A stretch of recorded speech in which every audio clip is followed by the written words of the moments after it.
The Stellar Seeker emerged from its final jump point, like a fortress breaking through morning fog. At 3 kilometers long, the research vessel's hull bristled with sensor arrays, point defense turrets, and enough armor plating to survive a direct meteor strike. Captain Maya Santos watched through the bridge's reinforced viewport as her ship's forward scanners painted the darkness ahead in shades of electromagnetic radiation. Another dead system. Lieutenant Harrison asked from his station, voice heavy with the weight of 6 months, searching for signs of intelligent life. Not this time. Maya leaned forward, dark eyes fixed on the holographic display swimming with data. Look at these energy signatures. They're too regular, too precise to be natural. The bridge crew fell silent as the readings resolved into clear patterns. After decades of searching, humanity had found what they'd been looking for, proof they weren't alone. All stations, bring us to Condition 2, Maya ordered. On a human vessel, even scientific discovery came with defensive protocols. The Stellar Seeker's reactors spooled up to combat readiness, shields harmonized, and weapons systems warmed. All standard procedure for a research vessel of Earth's Space Exploration Force. As they approached the source of the readings, the ship's sensors revealed a massive structure floating in the void, a sprawling complex of crystalline spires and graceful arches that seemed to defy physical laws. It pulsed with internal light, each flash following mathematical patterns that suggested consciousness. Beautiful, Dr. Elena Rossi breathed from her xenology station. But where are the defensive systems? The armor? Even their construction materials looked decorative rather than protective. Before anyone could respond, new contacts appeared on their screens. Ships emerging from behind the structure.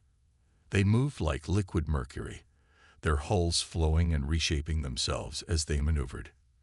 Compared to the practical, fortified bulk of the Stellar Seeker, they looked like art pieces brought to life. They're broadcasting, Communications Officer Chen reported, fingers dancing across his console. It's some kind of warning. They're calling us. The Iron Death. Maya frowned. Show me their scanned data of our ship. The holographic display shifted, showing the Stellar Seeker as the aliens must see it. Layers of titanium ceramic composite armor, redundant shield generators, enough firepower to level a small continent, and a reactor core that could power a small city. All standard features for a human research vessel, built to survive anything space could throw at it. They think we're a warship, Maya realized, understanding dawning. Everything we consider basic safety features, they see as weapons of war. Open a channel. All frequencies. The bridge crew watched as the alien vessels maintained their distance, their flowing hulls rippling with what might have been fear or anticipation. This is Captain Maya Santos of the Earth research vessel Stellar Seeker, she broadcast, keeping her voice calm and measured. We come seeking knowledge and peaceful contact. Our ship's design reflects our respect for space's dangers, not any hostile intent. Long moments passed before a response came, translated by their computers into haunting, musical tones. Your vessel carries enough destructive potential to shatter worlds, yet you claim peaceful purpose. Explain. Maya smiled grimly. We'd be happy to share our ship's design history. Every armor plate, every backup system, every weapon mount represents a lesson learned in blood. We build this way not because we want to fight, but because we refuse to lose more lives to the void. She nodded to Chen, who began transmitting historical records. The loss of the Gagarin to micrometeorite impacts, the Hawking's reactor breach, the Sagan's destruction by an unexpected solar flare. Decades of space exploration, each disaster teaching humanity to build stronger, safer, more redundant systems. The alien ship's movements changed, their erratic patterns smoothing into something more deliberate. Their next transmission carried a different tone. Your species builds fortresses to explore. You arm yourself against the universe itself. The universe is the only enemy we prepare for, Maya responded. Space shows no mercy to the unprepared. We'd rather look paranoid than lose more people to its dangers. A new ship emerged from behind the structure, larger than the others, its liquid metal hull forming intricate patterns that might have been language or art. Perhaps, came the translation, we have much to learn from each other. Your respect for space's dangers is foreign to us, but we cannot deny its wisdom. Maya felt the tension on the bridge ease slightly. We would be honored to share our knowledge, she replied, and to learn from your own achievements. Your technology, your understanding of space, it's unlike anything we've seen. Your strength lies in surviving the void, the alien vessel communicated, ours in understanding it. Together, we might achieve more than either could alone. As the Stellar Seeker's crew began preparations for first contact protocols, Maya reflected on the irony. Humanity's paranoid approach to space travel, born from countless tragedies, had nearly sparked another. Yet it was that same approach, the visible evidence of hard lessons learned, that had opened the door to understanding. The fortress-like research vessel held position near the alien structure, its heavy armor and bristling sensors no longer a source of fear, but a testament to humanity's determination to explore the cosmos, no matter the cost. First contact had begun not with war or conquest, but with the recognition that different paths could lead to the same stars. 3 days into first contact, the Stellar Seeker's primary conference room had been transformed. Crystalline beings known as the Etheri moved with liquid grace around tables, filled with holographic displays of ship schematics and technical readouts. Their translucent forms rippled with internal light as they studied the massive research vessel's systems. Your backup systems have backup systems, First Speaker Vale observed, their crystalline structure refracting light in complex patterns. And those have emergency redundancies. The energy cost alone must be staggering. Captain Maya Santos nodded, gesturing to a hologram showing the ship's power grid. Triple redundancy is our minimum standard for critical systems. The Stellar Seeker can lose 2/3 of its power generation and still maintain life support indefinitely. But why? Another Etheri, designated as Engineering Liaison Prism, asked. Their form shifted colors as they spoke, a cultural indicator of deep confusion. Our vessels achieve perfect efficiency through harmony with space-time itself. Your approach seems wasteful, Dr. Elena Rossi suggested, smiling. Maybe it is, but space doesn't care about efficiency. It only takes one unexpected radiation burst, one power failure at the wrong moment, to kill everyone aboard. The holographic display shifted to show historical footage that made even the Etheri's flowing movements still. The research vessel Copernicus, its single reactor failing during a solar storm. The backup systems, designed to minimal specifications, lasting just long enough for the crew to realize they wouldn't survive. We learned from every loss. Maya continued quietly. Every death taught us that efficiency means nothing if you're not alive to benefit from it. The Etheri conferred among themselves, their crystalline bodies resonating in frequencies just beyond human hearing. First Speaker Vale turned back to the humans. Your species carries great weight, not just in your ship designs, but in your memories. Each safety measure, each redundancy, bears the mark of loss. Before Maya could respond, alarms blared through the conference room. Lieutenant Harrison's voice crackled over the comm. Captain, to the bridge. We're detecting massive gravitational distortions approaching the system. The Etheri's colors shifted to deep purples and reds, their equivalent of alarm. The void tide. First Speaker Vale whispered. It wasn't supposed to reach this sector for another cycle. Maya was already moving. Explain on the way to the bridge. Everyone secure for emergency maneuvers. As they rushed through the Stellar Seeker's reinforced corridors, Vale's crystalline form pulsing with urgent light, the Etheri explained. The void tide. A massive gravitational anomaly that swept through this region of space every few centuries, destroying everything in its path. Their own vessels, designed for harmony with natural space phenomena, could easily escape its pull. The bridge was a flurry of activity when they arrived. The main display showed a wall of distorted space approaching, reality itself twisting before its advance. Time to impact, Maya demanded, sliding into her command chair. 17 minutes, Harrison reported. The Aetheri ships are already beginning to depart. Their drives let them slip right past the gravitational effects. First speaker veil moved to the center of the bridge, their crystalline form refracting the emergency lights. Captain, you must abandon your vessel. Its mass makes it impossible to escape the tide's pull. We can evacuate your crew to our ships. No. Maya's voice was firm as she studied the tactical displays. The Stellar Seeker was built to survive everything space could throw at us. Lieutenant Harrison, bring all reactors to maximum output. Divert power to the structural integrity fields and main engines. The Aetheri's color shifted to deep blue, confusion tinged with fear. Captain, you don't understand. The gravitational forces will tear apart anything that resists them. Your engines, your hull strength, they cannot overcome such fundamental forces of nature. Maya smiled grimly. Watch us try, Dr. Rossi. Work with our guests. Their understanding of space-time might help us plot a course through this thing. As the void tide approached, an impossible plan took shape.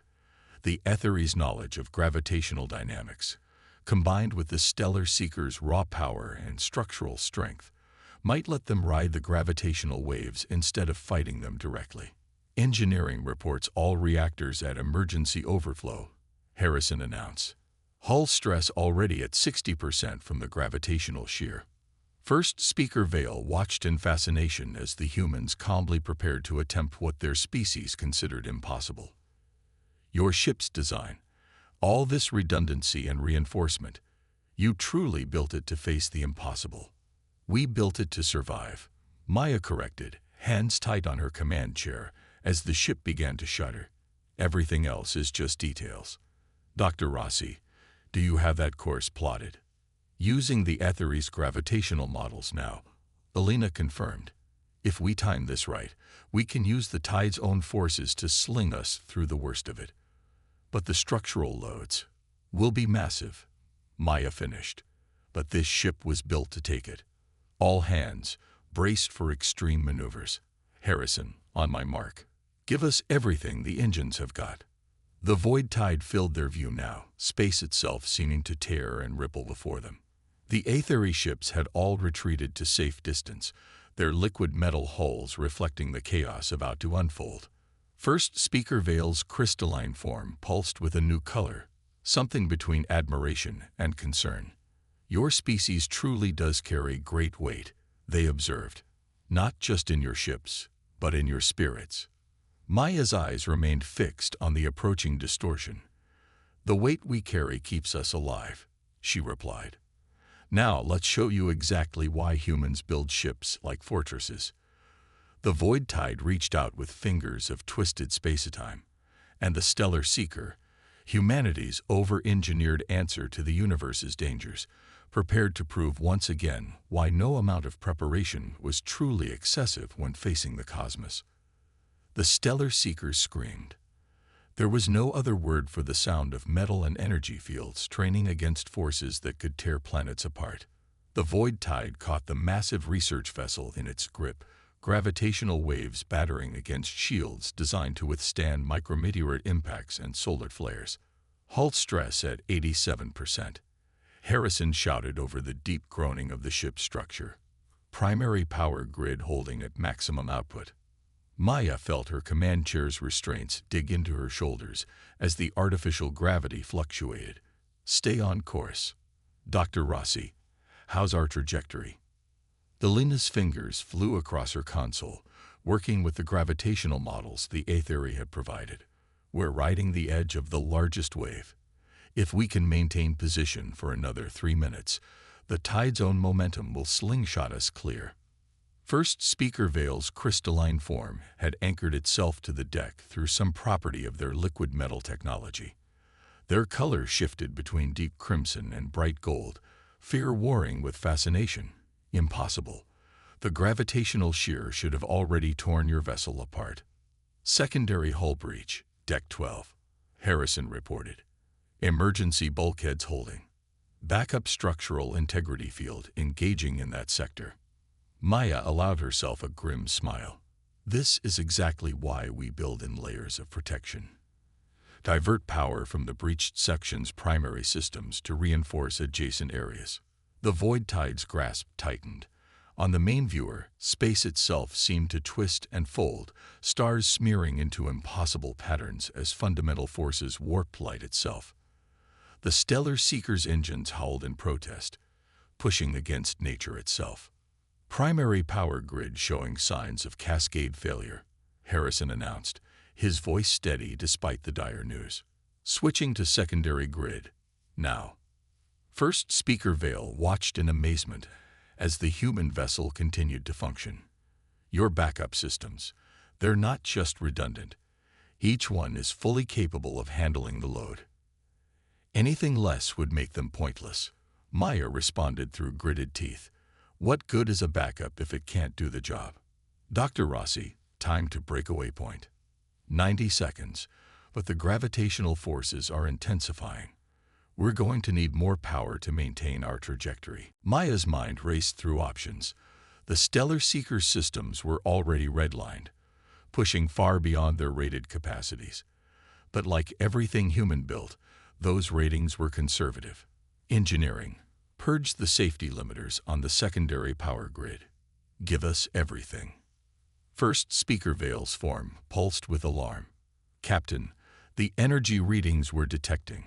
Your ship cannot sustain this level of output. Watch us, Maya growled. The deck plates vibrated beneath them as the secondary power grid, freed from its artificial constraints, poured energy into the straining engines and structural fields. 45 seconds to breakaway. Elena called out. Hull stress approaching critical levels across all sections. The void tide's gravitational forces peaked, trying to tear the human vessel apart. Warning klaxons blared as systems approached their absolute physical limits. But the Stellar Seeker's overbuilt structure, its layers of redundant protection, and its surplus of power held together. 20 seconds. Maya felt the ship's protests in her bones. Route emergency power to the forward structural fields. Everything we've got. 10 seconds. First Speaker Vale's crystalline form blazed with light as they monitored the forces involved. Your vessel's energy output exceeds our theoretical models for ships of this size. How can your systems channel such power? 5 seconds. Maya's answer was cut off as the void tide made its final attempt to claim them. The Stellar Seeker's hull creaked, emergency force fields flickered, and for one eternal moment, it seemed even humanity's paranoid engineering might not be enough. Then they were through. The main viewer showed normal space again, the void tide receding behind them. Status displays flickered with damage reports and system warnings, but they were alive. They had survived. All stations, report, Maya ordered, releasing her death grip on her chair's armrests. Harrison began listing off the damage. Multiple hull breaches, all contained by emergency systems. Secondary power grid operating at 30% capacity. Primary grid offline for repairs. Structural integrity fields holding at minimal power. But we're intact. First Speaker Vale moved to the center of the bridge, their crystalline form pulsing with colors the humans had never seen before. In all our history, no ship has ever survived direct contact with a void tide. We fled because we knew survival was impossible. Yet we refused to accept impossible odds. Maya finished. That's what humanity does. We over-engineer, we build in redundancies, we plan for the worst. And when the worst happens anyway, we survive. The Ethere's form settled into a deep, resonant blue. We thought your ship design was rooted in paranoia. Now we understand it is born of wisdom. Perhaps, they paused, colors shifting thoughtfully. Perhaps our own vessels could benefit from some of your redundancies. Elena looked up from her station, where damage reports were still flowing in. And maybe we could learn something from your understanding of gravitational dynamics. Our brute force approach barely got us through. Maya nodded, watching as the first ethery ships began to reappear around them, their liquid metal hulls reflecting the starlight. That's the thing about space. There's always more to learn, always new challenges to overcome. We just believe in being prepared for them. A philosophy, first speaker Vale observed, that has earned our respect. When we return to our homeworld, there will be much discussion about incorporating your defensive principles into our own designs. As damage control teams began their work, and the Stellar Seeker's automated repair systems engaged, Maya realized that humanity's paranoid approach to space travel had accomplished something unprecedented. Not only had it saved their lives, but it had also taught an advanced alien civilization that there was value in preparing for the worst. The weight they carried, it seemed, was worth bearing. 6 months after surviving the void tide, the Stellar Seeker floated in high orbit around Aether Prime, the crystalline homeworld of their new allies. The human vessel's scarred hull stood in stark contrast to the flowing, liquid metal structures that made up the ethery orbital stations. But those stations had changed. Maya noticed it first during a tactical review.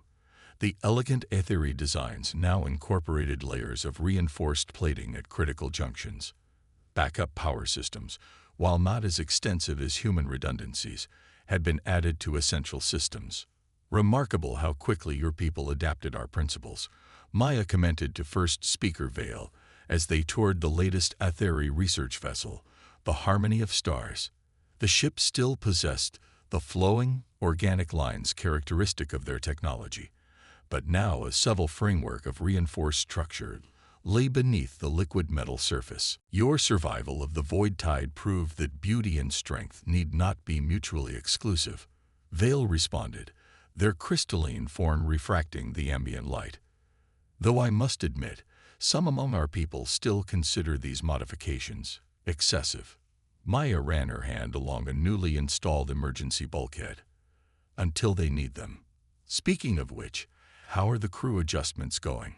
The ethery's color shifted to a thoughtful azure. The concept of safety drills was foreign to us.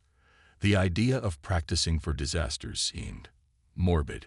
But after implementing your protocols, our reaction times to real emergencies have improved by 60%. They entered the ship's command center, where ethery operators worked at stations that blended their flowing aesthetic with human-inspired practical considerations.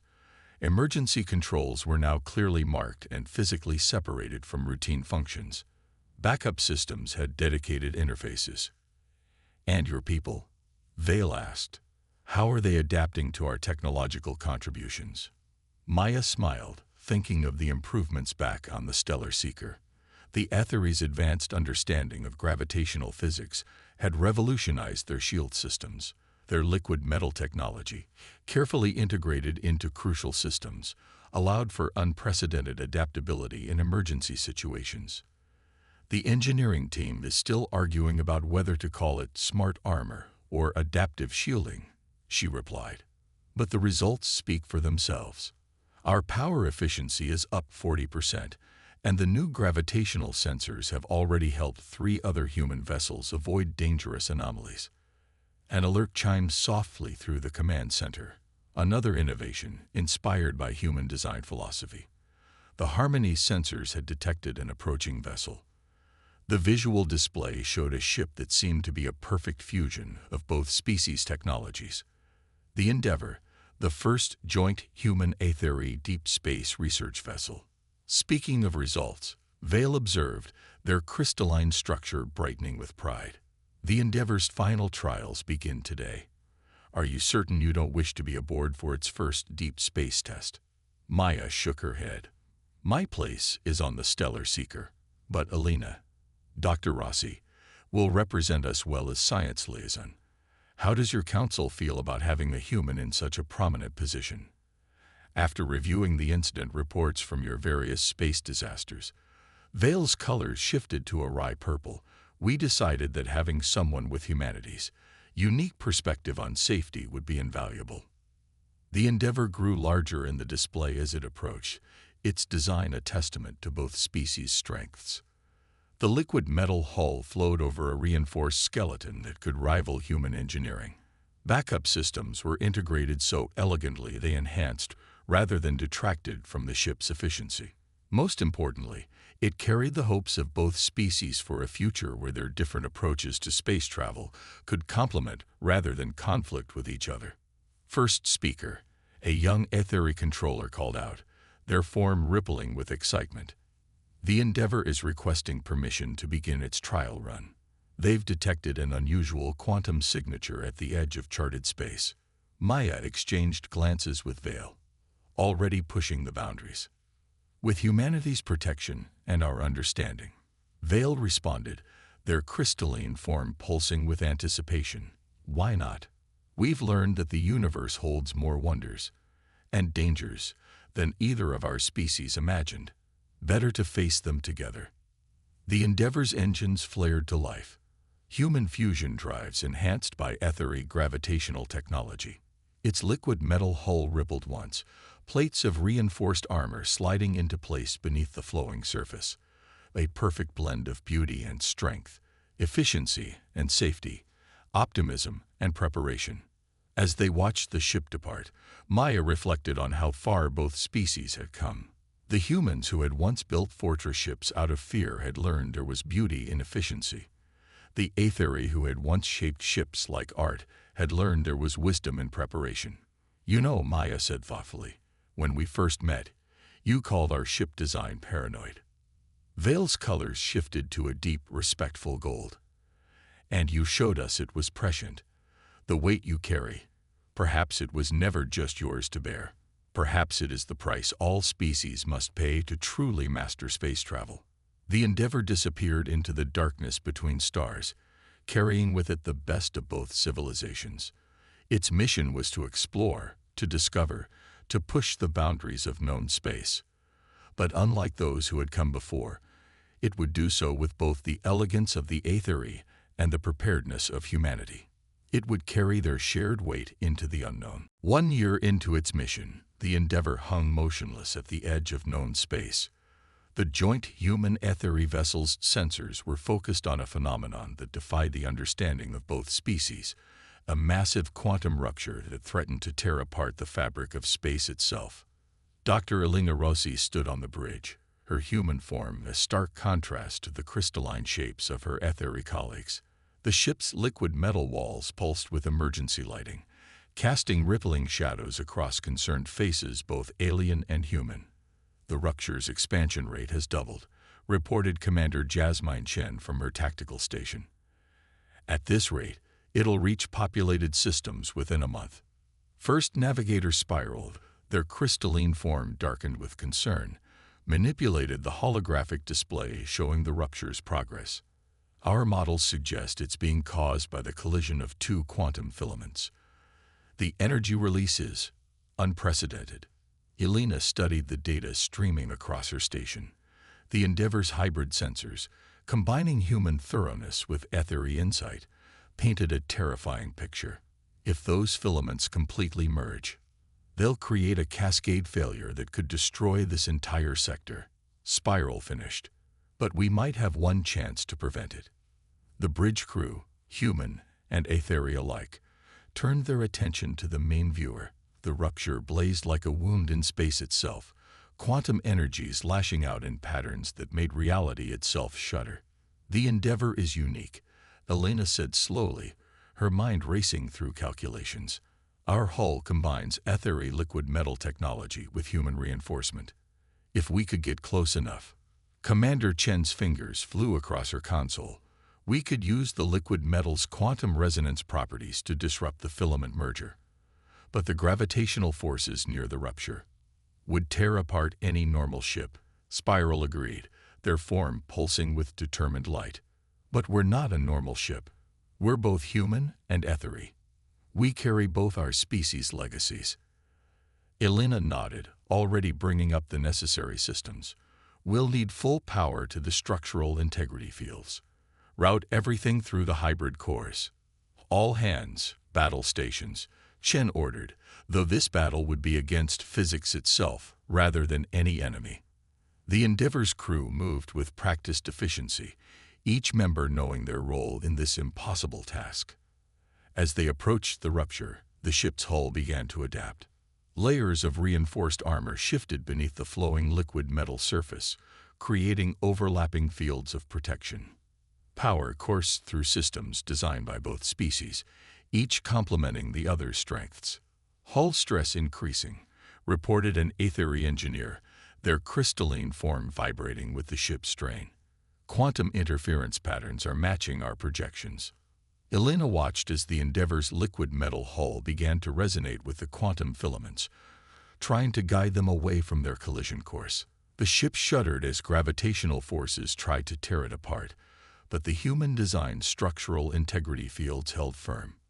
Power fluctuations in the primary core, Chen called out.